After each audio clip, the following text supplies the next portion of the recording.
Yo, America, let's talk about eminent domain. It's when the government takes your stuff, your land, your home, your bodega.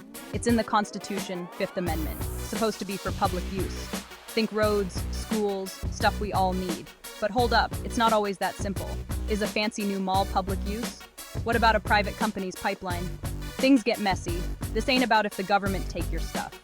They can. It's about they and what happens when they do. When the government decides to take your property, they must provide just compensation. But what is fair compensation? That's often up for debate. Communities can be torn apart and people can feel powerless. History shows us many controversial cases.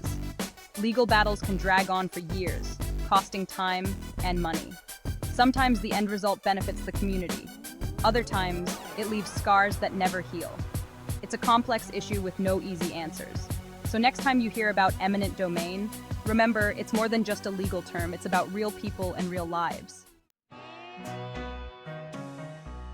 Okay, sometimes eminent domain does good, like building highways.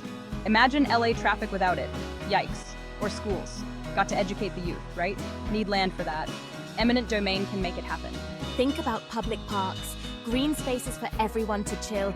Eminent domain helped build Central Park. People, Central Park!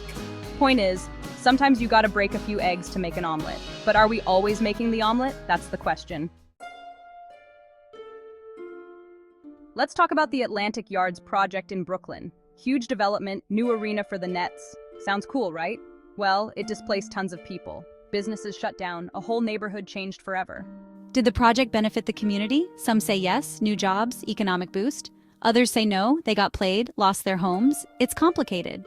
That's the thing about eminent domain. Wins and losses, all tangled up. Section 4. The human cost. When eminent domain disrupts lives. Here's the thing. Using eminent domain ain't pretty. It's a process that can tear apart the very fabric of people's lives.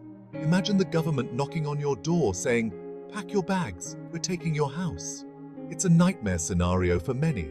It's about more than just bricks and mortar. It's about the place where you raised your kids, celebrated birthdays, and built a life. It's about memories, communities, roots. These are the things that make a house a home, and a neighborhood a community. Hard to put a price on that. The emotional toll is immense, and it's something that money can't easily replace. And what about the little guy? The small business owners, the families who have lived in their homes for generations. Big corporations can fight back, hire lawyers. They have the resources to challenge the government. Regular folks, not so much. They often don't have the means to mount a legal defense. The system can feel rigged. It often seems like the scales are tipped in favor of those with power and money. We gotta ask, is progress worth pushing people out of their homes? Is it worth the human cost? Whose progress are we talking about anyway? Is it really for the community or just for a select few?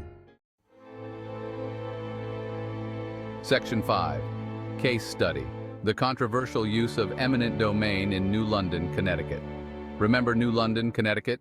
It was once a bustling community with families and businesses thriving together. The city used eminent domain to take homes for a Pfizer research facility. The plan was to boost the local economy and create jobs. But then, Pfizer pulled out. This decision left the neighborhood in ruins. What was once a vibrant community became a ghost town. Families lost their homes for nothing. They were forced to leave behind memories and dreams, all for a project that never materialized. This case went all the way to the Supreme Court. It became a landmark case in the debate over property rights. The justices said it was okay.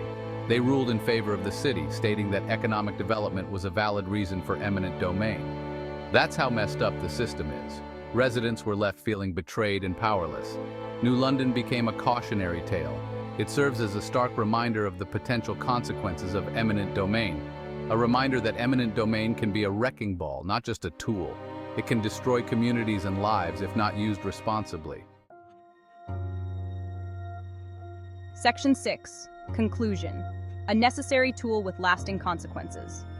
Eminent domain is a trip, man. Powerful tool, but can be used for good or evil. No easy answers. We need roads, schools, all that. But at what cost? Who gets to decide? Next time you see a new development, think about what was there before. Think about the people, the stories. Eminent domain, progress for some, heartbreak for others. Is that the America we want? I don't know, man. You tell me.